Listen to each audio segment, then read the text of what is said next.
जब श्री राम का वनवास हो गया, उसके बाद मंत्री सुमंत को साथ लेकर के श्री राम आगे को जब चलने लगे हैं, तब कि श्री राम लखन सीता मैया आज्ञा पितु की सिरधारी है।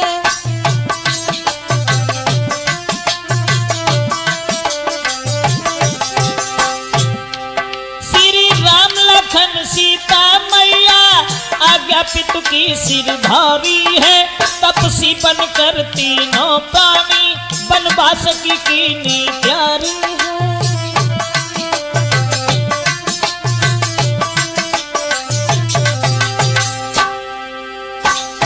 वनवास के लिए ये तीनों प्राणी चले हैं। निषाद राज से मिल करके मंत्री सुमंत को समझाया। धीरज दे के श्री रघुबर ने रथ लेके वापस लौटाया।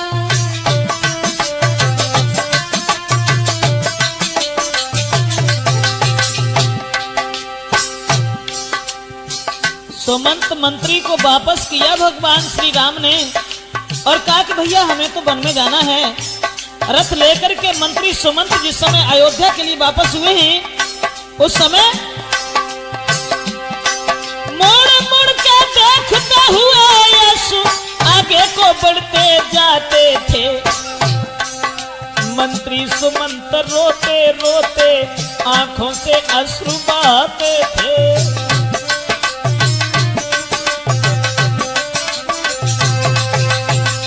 दोस्तों, सुमंत मंत्री को वहां से वापस किया है भगवान श्री राम ने और अपने भाई अर्थात सीता को साथ लेकर के आगे को बढ़े हैं। इधर सुमंत मंत्री तो चले आते हैं।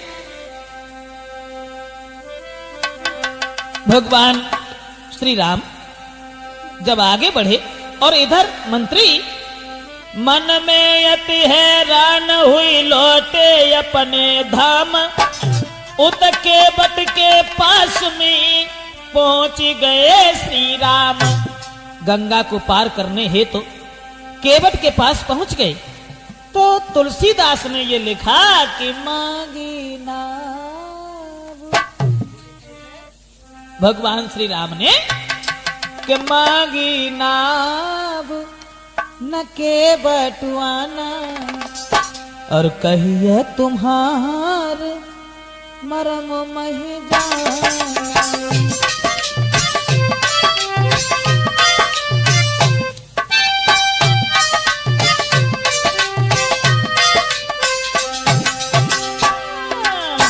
चरण कमल रज चरण कमल रज कहूँ सब कही। मानुष करन मूरी कछुआ है ही।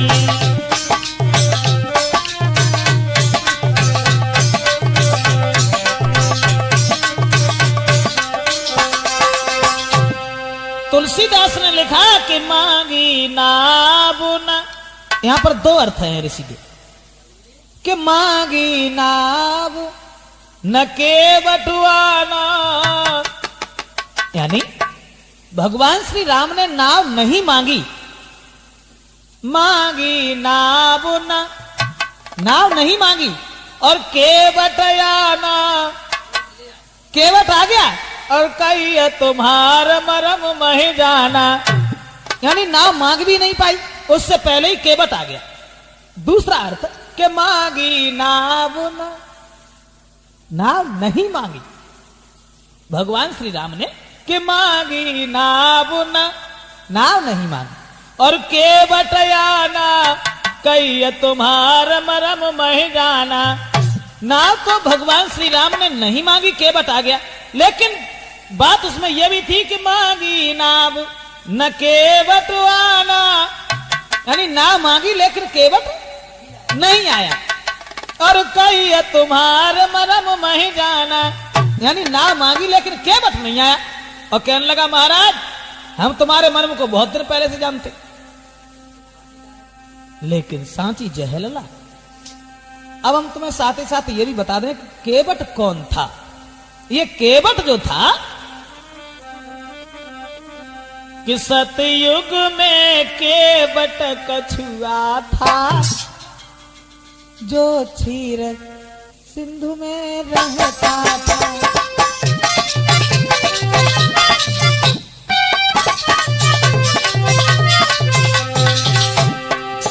सतयुग में केवट कछुआ था, जो क्षीर सिंधु में रहता था। कछुआ का तन उसका ये, पर भक्ति में समय बिताता था।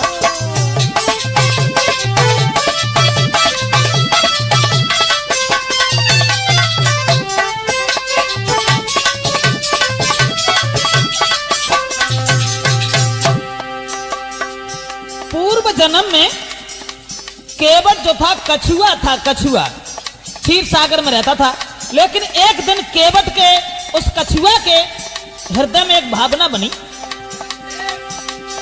एक बार कछुआ दौड़ा अपने मन में धीरज धर के, चला ये सोच समझ के वो हम चरण छुएंगे श्री हरि के।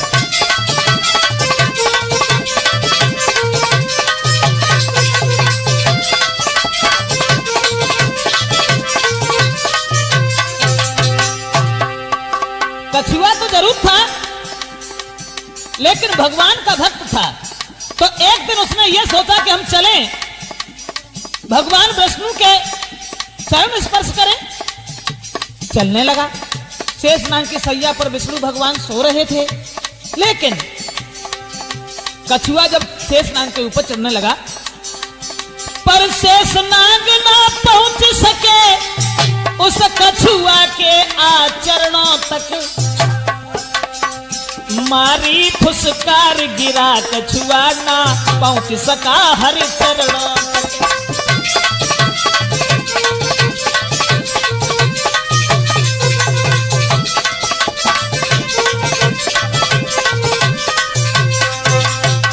दोस्तों, कछुआ जिस समय चढ़ने लगा शेषनाग के ऊपर भगवान के पैर स्पर्श करने के लिए, लेकिन शेषनाग ने तब तक फुसकार मार दी। कछुआ नीचे गिर गया, और जब नीचे गिर गया आखिरी सांसें भरने लगा शेषनाग की फुसकार से। कछुआ मन ही मन में सोचने लगा कि मेरे मन की मन में रही, छोए ना पाए चरण श्री हरि के।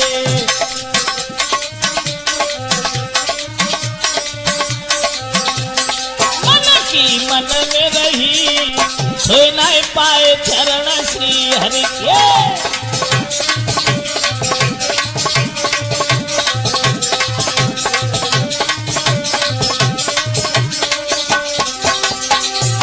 कछुआ नीचे तड़प रहा है, अपनी जिंदगी की आखिरी सांसें भर रहा है, लेकिन विष्णु भगवान ने एक वरदान दिया। हे कछुआ, तूने पैर छूने का प्रयास किया, लेकिन पैर नहीं छू पाए।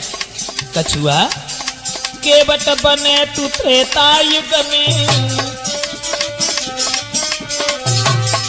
भगवान ने बताया, केवट बने त्रेता युग माही, बन के राम आए तेरे याही। भक्ति तेरी सफल भई, छुई न सके चरण श्री हरि के।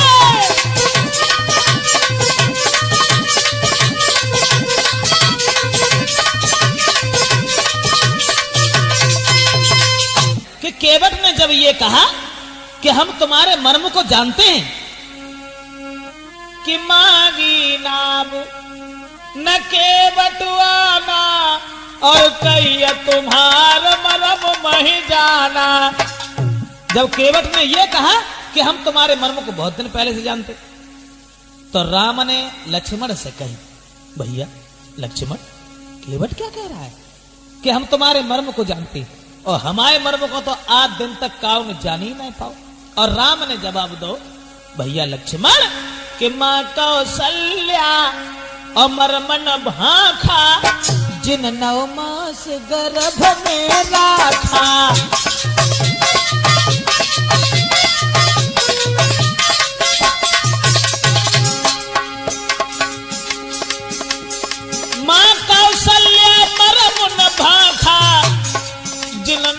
मास गर्भ में था कितना मास।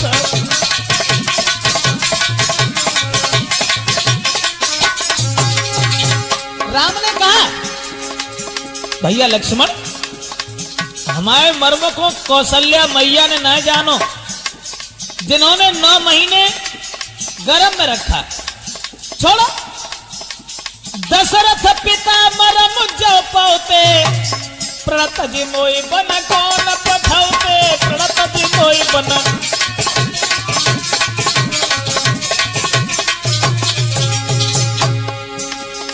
हमारे मर्म को न कौशल्या मैया ने जानो, न दशरथ पिता ने जानो, और केवट मारे भर भर ताना, कहे तुम्हारा मरम मैं जाना।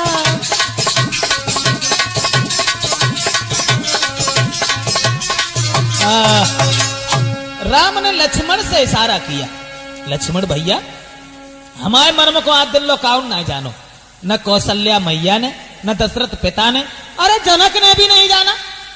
और जो केवट जो कह रहे हो कि हम तुम्हारे मर्म को जानता, कैसे जानते हो भाई तुम?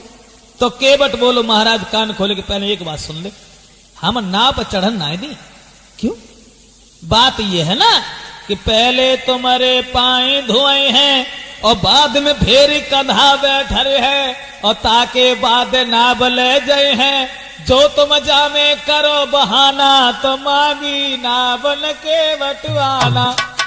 यानी पहले हम तुम्हारे पैर धोएंगे और उसके बाद तुम्हें हम नाव पर चढ़ने देंगे। एक बात समझ में नहीं आई क्या कि तुम हमारे पैर क्यों धोगे? तो केवट बोला कि सुनता हूं मैं ये जादू है राजा जी के पद पंकज में।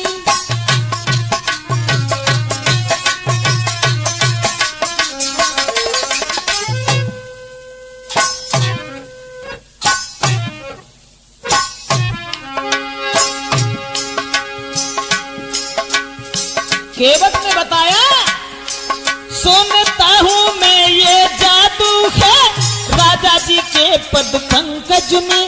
पत्थर में जान डालने की शक्ति है महान इन चरणों में।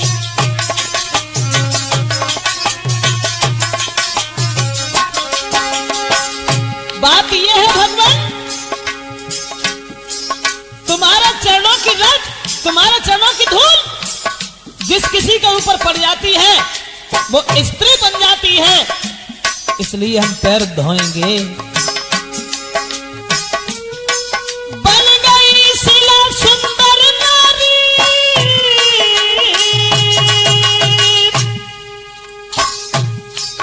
गौतम ऋषि की पत्नी बन गई शिला सुंदर नारी। चरणों की धूल के लगते ही जड़ में चेतना आती है, उस जीवन मूर्ख के लगते ही।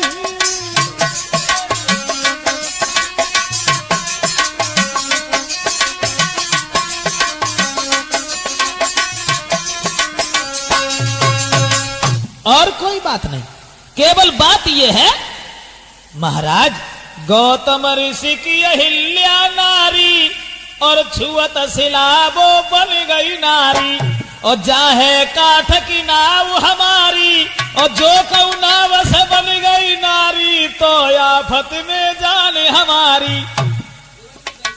केवट ने ये कहा कि तुम्हारे चरणों की धूल ऐसी है जिस किसी के ऊपर पड़ जाती है वो स्त्री बन जाती है। इस बात की हमें शंका है, बहुत बड़ी शंका है, इसलिए हम पैर धोएंगे जरूर, बगैर पैर धोए आपको चढ़ने नहीं देंगे। इतनी बात कह के अब केवट जो है तो उसको खोई गोला, और केवट मन में सोचने लगो। अब राम से तो बात करे वो बंद कर दी, और केवट ने मन में सोची कि परमात्मा काजे बेई राम है, बेई विष्णु के अवतारी हैं, जो बल के द्वार पे गए हते तो इनने 3 कदम में तीनों लोगों को ना पिलाओ। सोचन लगो केवट मन ही मन में, अरे क्या ये बही विष्णु अवतार।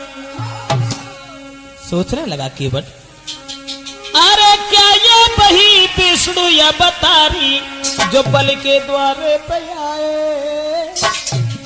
और 3 कदम पृथ्वी नापन को हर ले चरण बढ़ाए।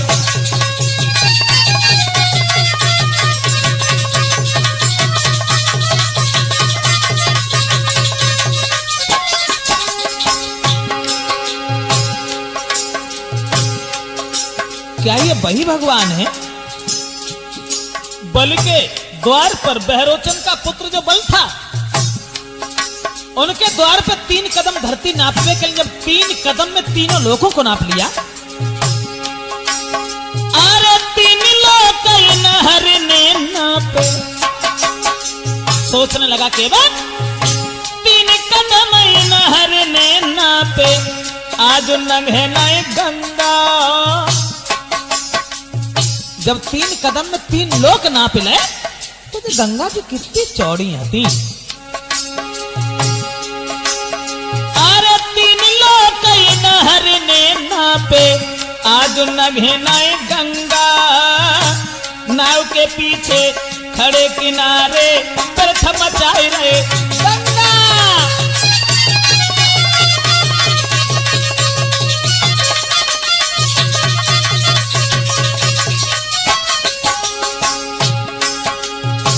केवट सोचने लगा कि जब 3 कदम में 3 लोग नाप लिए तो ये गंगा जी कितनी चौड़ी होती। एक कदम जाओ धत्ते, दूसरों बार धत्ते, गंगा जी के पार हो जाते, चले जाते। लेकिन फिर दिमाग में एक बात और आई, होते अकेले तो कड़ जाते, अरे होते अकेले तो कड़ जाते, पर संग में सीता नारी। केवट सोचने लगा,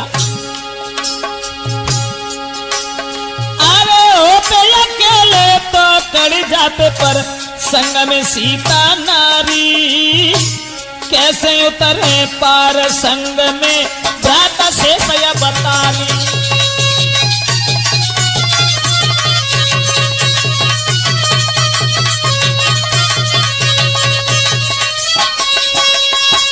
केवट विचार करने लगा, अगर जे बेई विष्णु के अवतारी हैं तो जब 3 कदम में तीनों लोक नाप ले तो गंगा जी कितनी चौड़ी होती।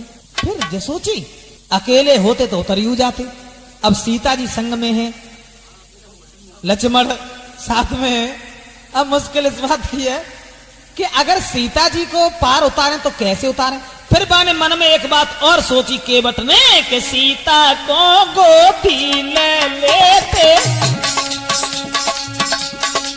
अगर जावरों के कदम बाहर धत्ते तो सीता को गोदी ले लेते, लखन लाल की भुजा गही लेते।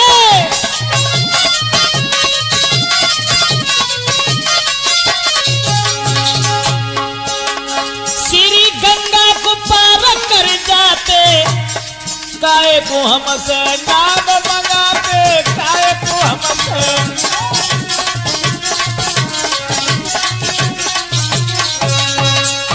अब केवट ने मन में ही सोचा, कहा कुछ नहीं, सोचने लगा अगर सीता जी, और मतलब यह है कमर तक अगर जल है तो वह स्त्री को नहीं जाना चाहिए क्योंकि उसका पतिव्रत धर्म नष्ट हो जाता है। इसलिए सीता को गोदी ले लेते और लक्ष्मण की कलाई पकड़ लेते, गंगा से पार हो जाते। नाव क्यों मंगवाते हमसे व्यर्थ में। फिर मन में एक बात और सोची केवट ने, अब सीता को गोदी कैसे ले लेते, लक्ष्मण की कलाई कैसे पकड़ लेते राम। क्यों, बात यह है ना कि जल से वरुण देव निहारे,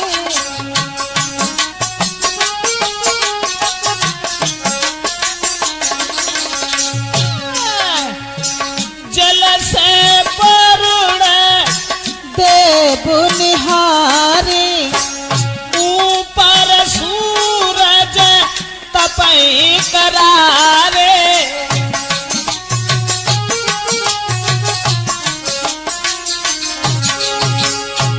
केवट सोचने लगा, नीचे जल में वरुण देवता देख रहे हैं, ऊपर सूरज देख रहा है, ऊपर सूरज तपई करारे, साखी में बाबा लगता हमारे।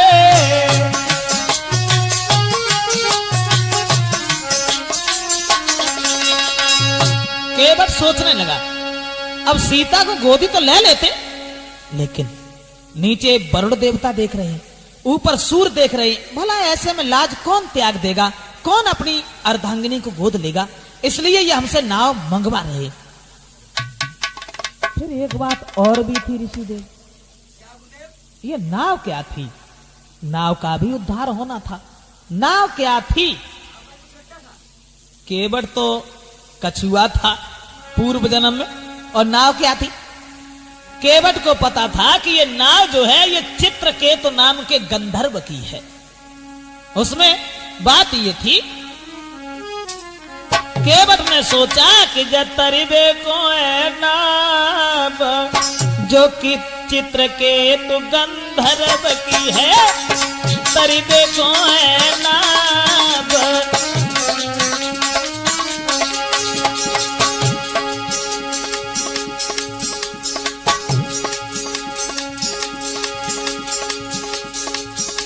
मन में सोचा, ना ही गंगा जी को लांघे, ना सीता को गोद उठावे, जब बैठेंगे श्री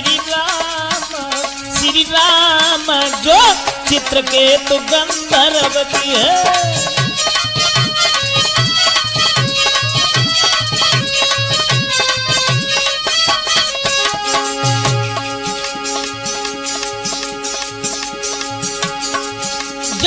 तरिबे को नाप हो नाप जो चित्रकेतु गंधर्व की है।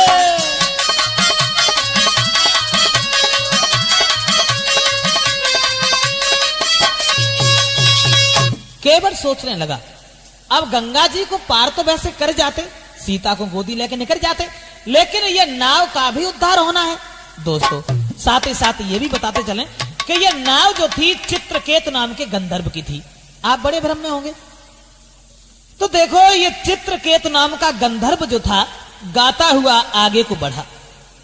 ये चित्रकेतु गंधर्व कि था चित्रकेतु गंधर्व एक जो गा करके समय बिताता था।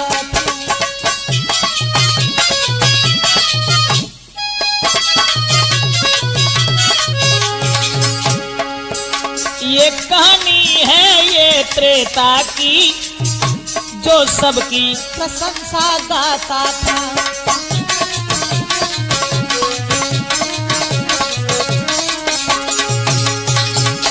ऋषि ऐसा हुआ, ये चित्रकेतु नाम का गंधर्व बड़ा ही गाने बजाने वाला था, लेकिन एक बार महात्मा ने श्राप दे दिया इसे।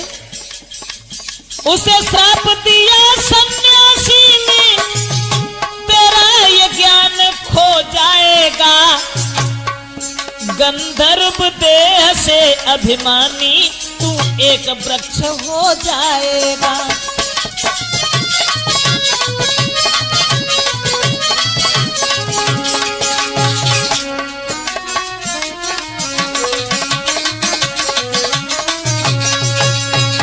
किसी कारणवश महात्मा ने श्राप दे दिया और ये कहा कि चित्रकेतु तुझे अपने ऊपर अभिमान है, घमंड है, मैं तुझे श्राप देता हूं कि तू वृक्ष बन जाएगा। और जब ये कहा कि वृक्ष बन जाएगा तो चित्रकेतु रोने लगा और कहने लगा कि महाराज जब मैं वृक्ष बन जाऊंगा भला मेरा उद्धार कैसे होगा। तो महात्मा ने कहा कि उद्धार तुम्हारा तब होगा चित्रकेतु, त्रेता युग में केवट तेरे वृक्ष को कटाइए।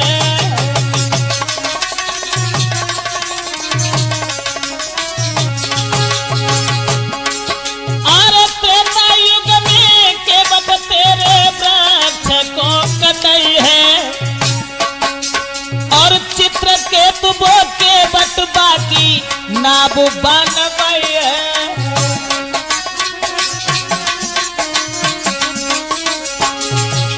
महात्मा ने कहा त्रेता युग में केवट तेरे वृक्ष को कटाने के बाद में नाव बनवाएगा। महाराज चढ़ेंगे सीता संग कर तार, उसी समय उनके चरणों से होई तेरो उद्धार। बीरन वही पुरानी बात केवट के समझ में आई गई है, भैया वही पुरानी बात केवट के समझ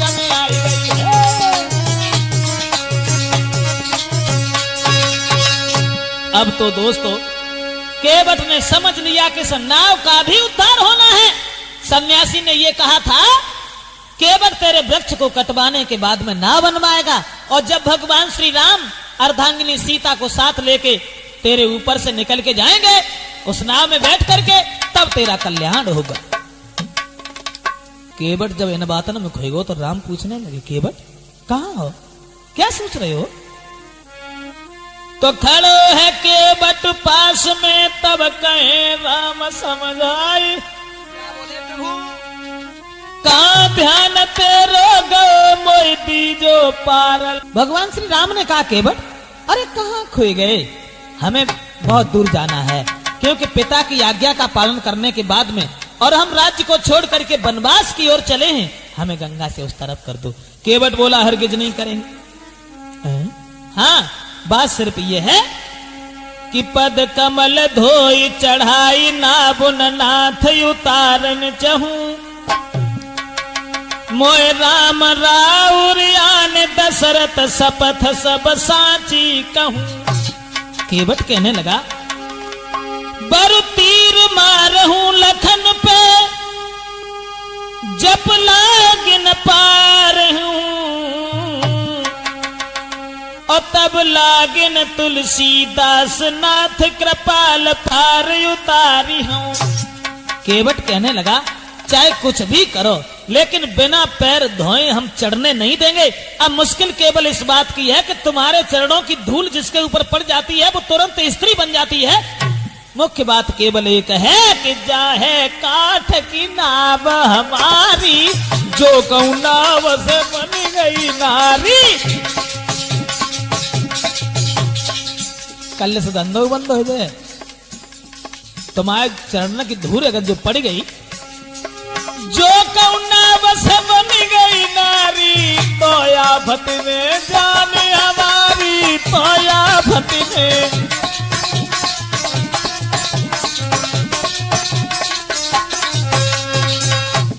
अगर पत्थर से स्त्री बन सकती है तो जो नाव कितनी देर के लिए है?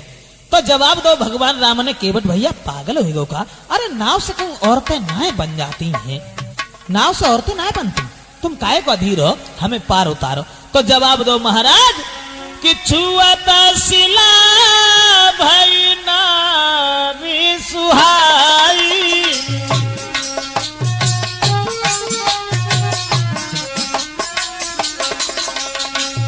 केवट कहने लगा, प्रभु छुअत सिला भई नारी सुहाई, छुअत सिला भई नारी सुहाई, छुअत सिला भई नारी सुहाई,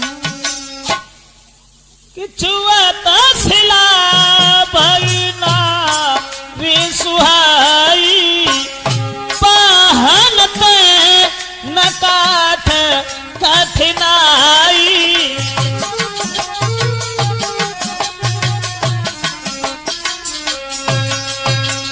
महाराज जब पत्थर से स्त्री बन सकती है तो पत्थर से काठ कठिन ना हो तो है, कमजोर होता है, और जब पत्थर से औरत बन सकती है तो काठ से औरत बहुत जल्दी बनेगी, इसलिए हम जाने नहीं देंगे।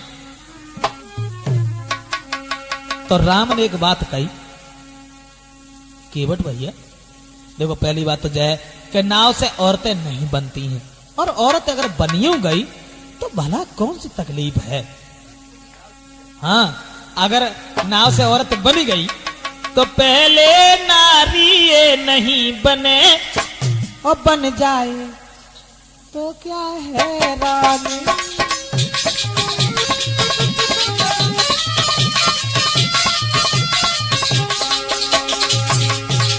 राम ने कही, केवट केवट पहले तो नाव से औरत बने ना है, और अगर बनी गई तो आपत्ति कौन सी है, तुम्हें ना है मालूम केवट? पहले नारी नहीं बने, बन जाए तो क्या है रानी। वो लोग सुखी अति होते ही जिनके घर में दुई दुई रानी।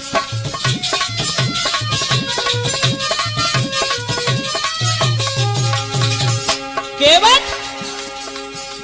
वे लोग बड़े भाग्यशाली होते हैं जिनके घर में 2 औरतें होती है। राम ने कही अगर नाव से औरत बन गई तो तुम्हारी सब आपत्ति कट जाए क्या, बट तुम्हें ना मालूम जो नाव से नारी बन भी गई तो तेरी आफत कट जाएगी।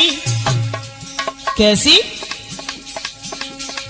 और एक करे सेवा तेरी, एक भोजन लेके आवेगी।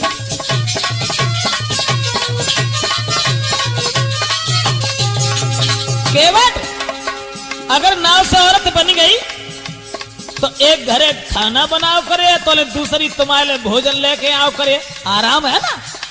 दूसरी बात एक और है केवट, एक दबा में पाँव तेरे दूसरी विशेष दबाएगी, आराम दिलाए जीवन में जिंदगी स्वर्ग दिखाएगी।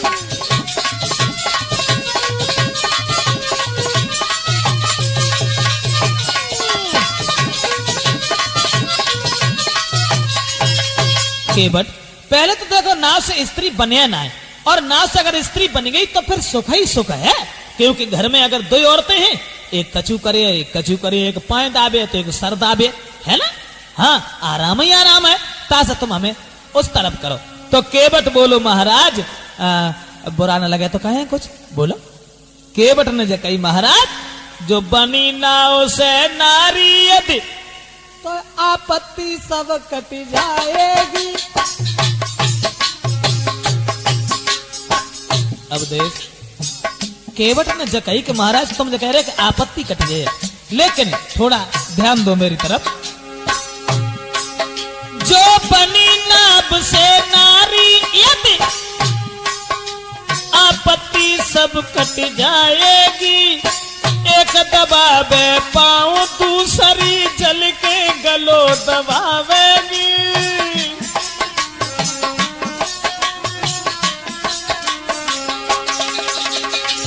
बात जो है ना आप कह रहे हैं कि आराम हो जाएगा, ना चैन से रोटी मिले प्रभु हर पल वो कलह बढ़ाएगी, 10-10 दिन रोटी नहीं मिले जिंदगी स्वर्ग दिखाएगी।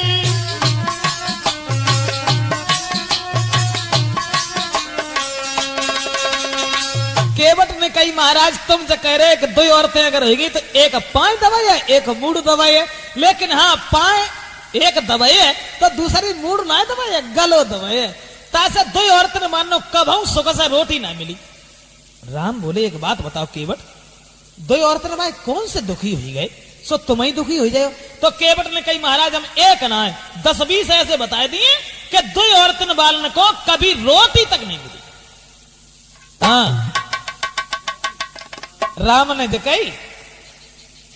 जकई ऐसे करो तुम 10-20 ना है, तुम हमें 2 ही बताओ कि 2 औरतें मानो किन्हें रोटी ना मिली। तो केवट ने कही महाराज ध्यान दो हमारी ओर, हम बताएं तुम्हें 2 औरतें भाई कितने दुखी रहे कि उत्तान पाद के 2 थी रानी, सुरत सुनी तय वेद बखानी।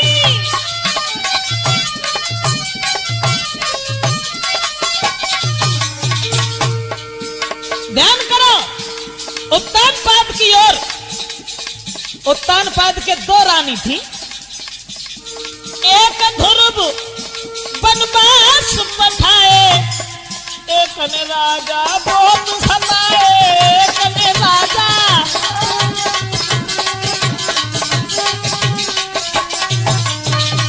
महाराज उत्तान पाद के 2 रानियां थी, सुना होगा उनके बारे में, कबहू कल कुशल उन्हें रोटी ना दी। राम बोले हाँ जतो बात तुम्हारी में साची मालूम पत्ते। अच्छा एक बात बताओ जाके अलावा और कोई प्रमाण है तुम्हारे पास? केवट बोलो महाराज बुरो न मानो। तो कहें हाँ बोलो महाराज कि कहते राम और मोय डर लगे भारी, तुम्हारे नाथ 3 महातारी, तुम्हारे नाथ 3 महातारी।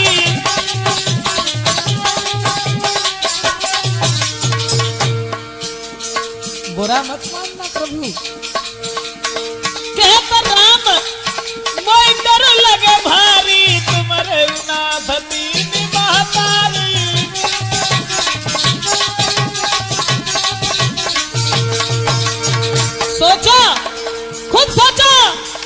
जो दशरथ नए ब्याहु रचोते, तो तुमको नए बन को पठाते।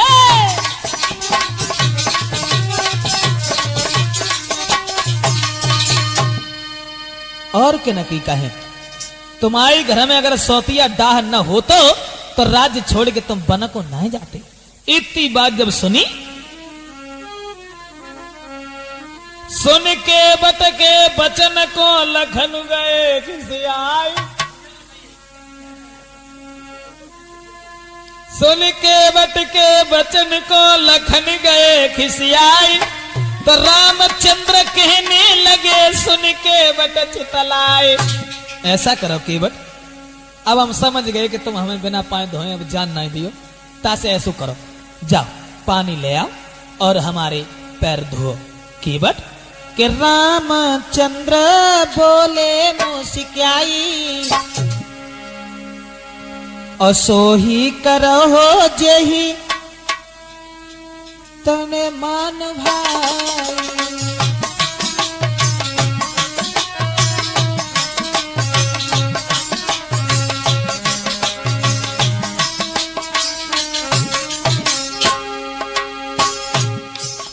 ऋषिदेव, असमंजस की बात है, जब राम के पाए हते ना घर में चलता कैसे हते, और फिर हम लोग पहुंच कैसे गए।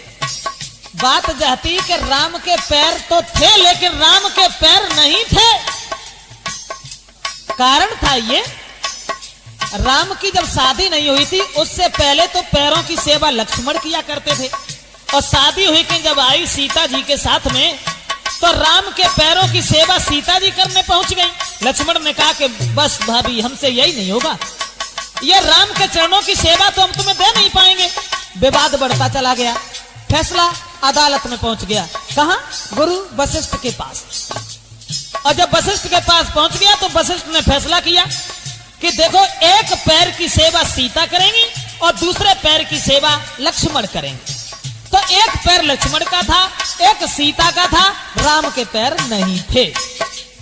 दोस्तों अब वहीं आ जाइए, जब मजबूर हो गए तो लक्ष्मण और सीता की ओर देखा और कहा कि अगर लक्ष्मण और सीता कह दें तो पैर धो लो, लेकिन उन्होंने नहीं कहा। तब भगवान श्री राम ने रामचंद्र बोले मुस्काई, सोई करहु जेही ना बन जाई।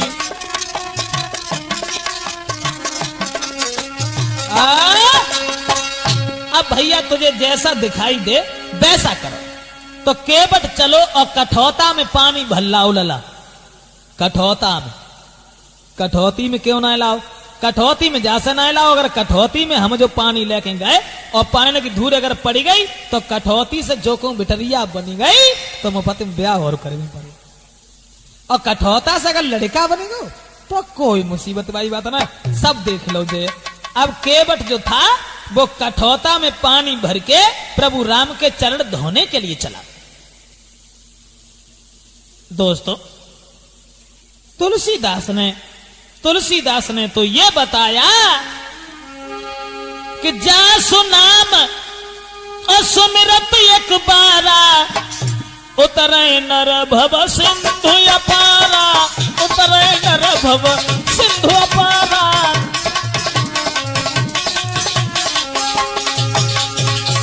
प्रभु का एक बार नाम स्मरण करने से संसार से आना जाना छूट जाता है। सोई कृपालु के बतही निहोरा, जय जग किए त्यों, जय जग किए त्यों पदम थोड़ा, जय जग किए।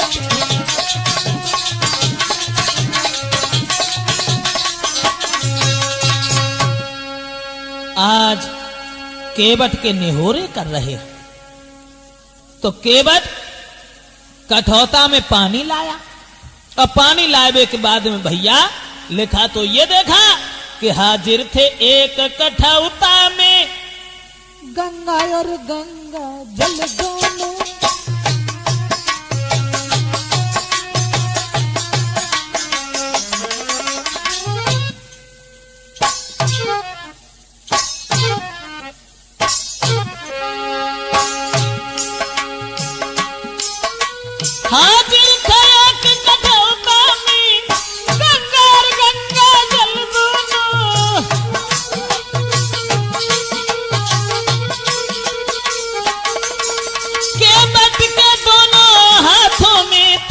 कोमल चरण कमल दोनों।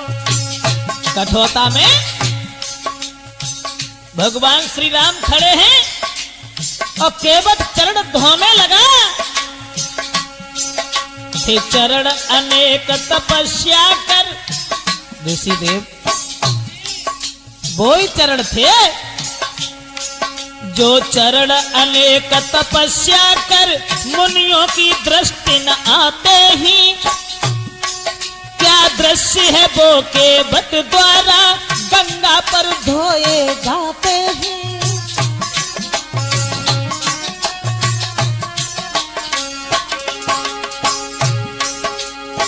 हजारों साल ऋषि महात्मा भगवान का स्मरण करते हैं, लेकिन वो चरण दृष्टि में नहीं आते। सौभाग्य है उस केवट का जो भगवान श्री राम का चरण धो रहा है। ऐसा ही नहीं, राघव थे खड़े कठौता में, वह एक एक पग धोता है। इसका कुछ ध्यान नहीं उसको, अतिकाल कार्य में होता है।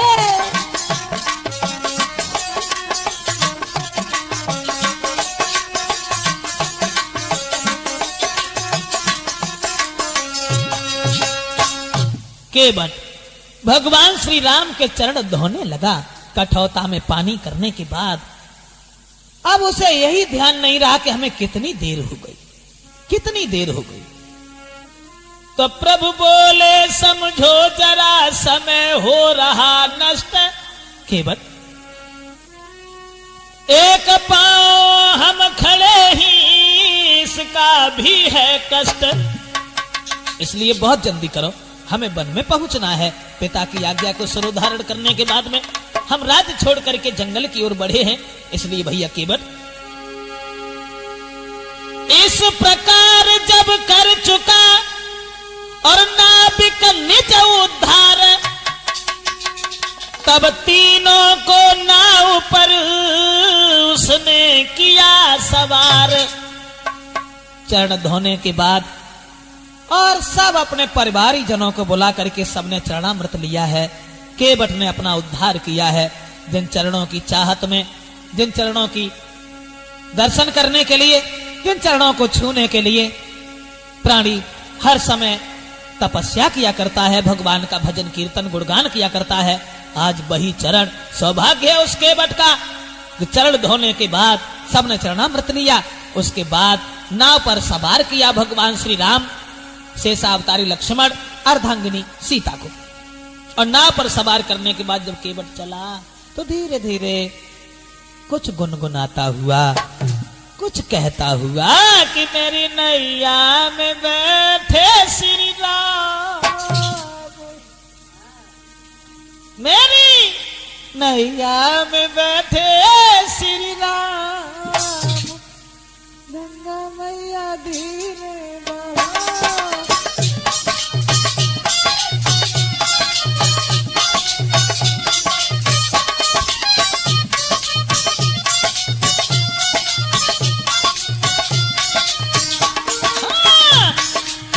धीरे बहो मेरी मात, गंगा मैया धीरे बहो री, मेरी नैया में बैठे श्री राम।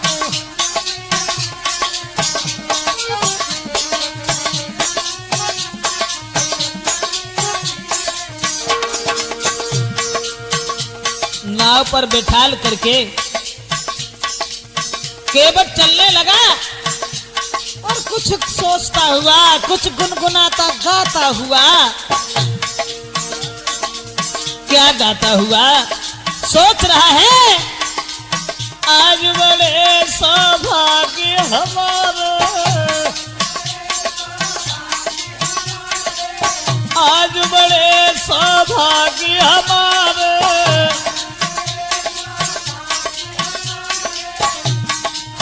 तुम्हारी खातिर राम पधारे।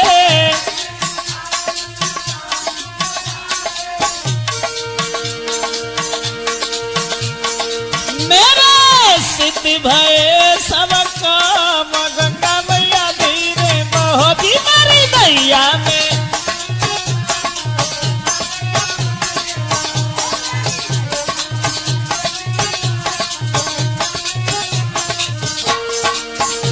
जा रहा है, वो आनंद दिखाई दे रहा है।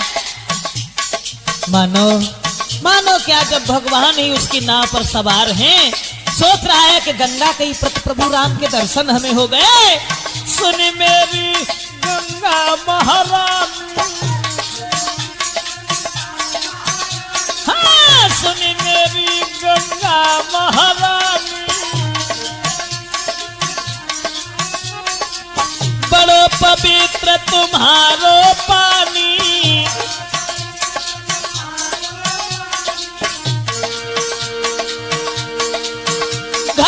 बैठे आई गए राम, गंगा मैया धीरे मोहती मेरी नैया में।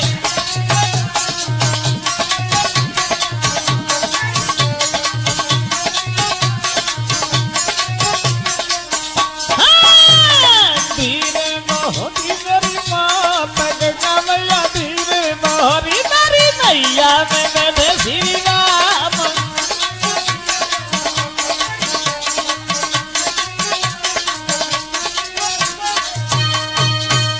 केवट तो कहता हुआ चल रहा था, लेकिन उसी समय अब गंगा ने भी दर्शन करने चाहे प्रभु राम के, तो कि जी भर कर दर्शन करने को प्रभु राम के, और जी भर कर दर्शन करने को धारा ठहराई गंगा ने।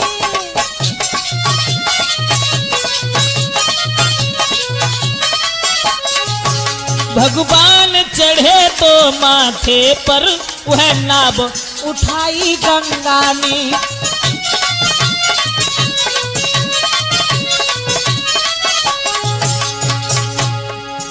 लेकिन लला ऋषि वो नाव, आहा नाव की क्या किस्मत थी।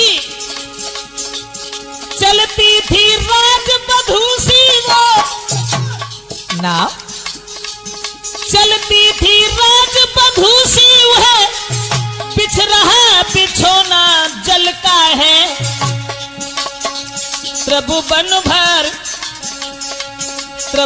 भर का भार, मगर वह भार कमल से हल्का है।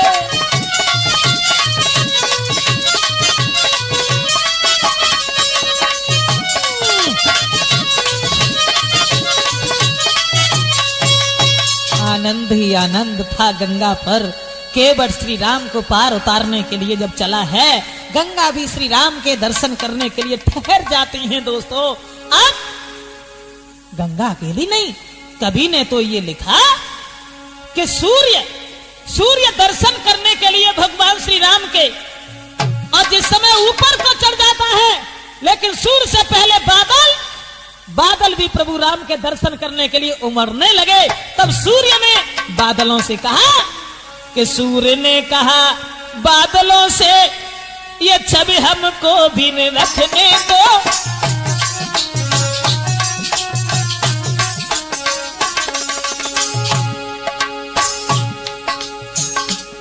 सूर्य के नीचे जब बादल उमड़ने लगे तो सूर्य आवाज लगाने लगे, अरे बादलों, अरे हमें भी देख ले दो ये सौंदर्य भगवान श्री राम का।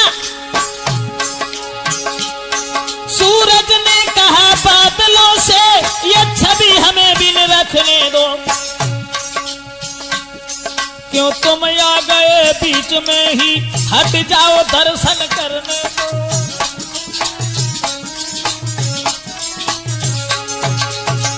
सूरज ने कहा बादलों से, अरे बादलों इधर उधर हट जाओ, देख ले दो भगवान श्री राम को। बादल चिल्ला करके बोले, अरे सूर्य, उत्तर में बादल गरज उठे,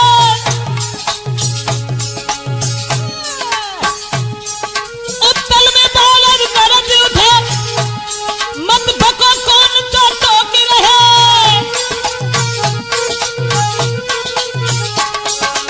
बादल बोले, उत्तर में बादल गरज उठे, मत बको कौन होठों की रहे।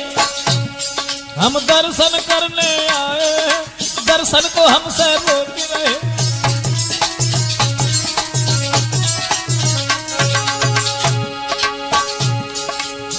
सूर्य में और बादलों में कलह शुरू हो गई।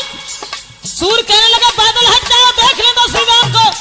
बादल कहने लगे हम बहुत दूर से आए हैं राम के दर्शन करने के लिए। दोनों में रार बढ़ गई ऋषिदेव, और जब रार बढ़ गई रार तब हवा चली। कहा बढ़ गई रार तब हवा चली, दोनों का बीच बिचाव किया। थोड़ा थोड़ा मौका देकर दोनों का पूरा चाव किया। थोड़ा थोड़ा मौका देकर दोनों का पूरा चाव किया।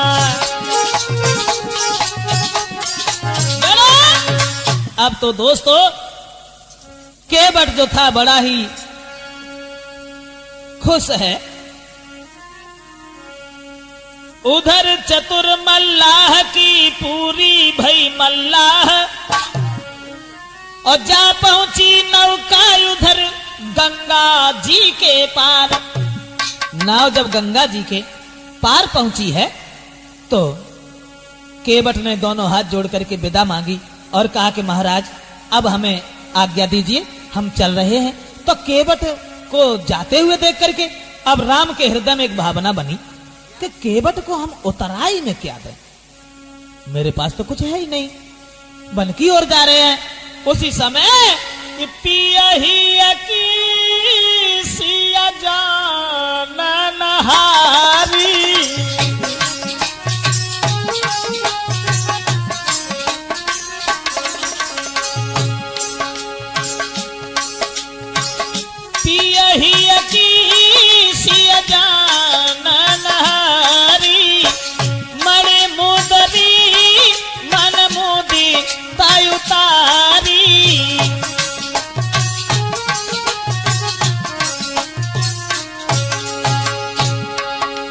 कहीं कृपाल तुम ले उतराई, कहीं कृपाल तुम ले उतराई, कहीं कृपाल तुम ले उतराई, कहीं कृपाल तुम ले उतराई। के बट चरण गहे आकुलाई।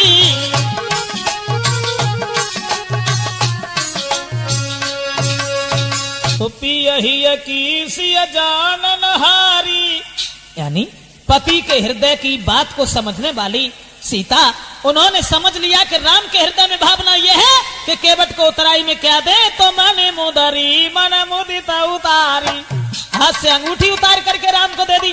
राम ने केवट को दी और कहा कि भैया अपनी उतराई ले ले। तो केवट कहने लगा प्रभु माफ करना, मल्ला मल्लाह से कब हम उतराई ना ले, हम कैसे उतराई ले ले। तो लक्ष्मण सोचने लगे जे कौन सी गंगा जी पे या नदी पे नाव चलाते हैं मल्लाह है। तो केवट ने कहा शंका न करो लक्ष्मण, हमने तो गंगा जी से पार किया इन्हें, लेकिन ये प्राणी को भवसागर से पार करते हैं। प्रभु जब हम तुम्हारे दरबार में आ जाएं तो हमसे उतराई मत लेना, हमें पार लगा देना। और अगर उतराई देनी है तो अभी नहीं, 14 साल के बाद जब वनवास से घर की ओर जाओ तब आपकी जो मर्जी हो वो देके चले जाना। अब केवट ने दोबारा फिर बुलाने का इंतजाम कर लिया। इस तरह से दोस्तों भगवान श्री राम केवट का उद्धार करने के बाद में अर्धांगिनी सीता लक्ष्मण को लेकर के चित्रकूट की ओर बढ़ते हैं। क्षमा करें, राजपूत कैसेट में यह प्रोग्राम जो हमने आप तक पहुंचाया केवट संवाद के नाम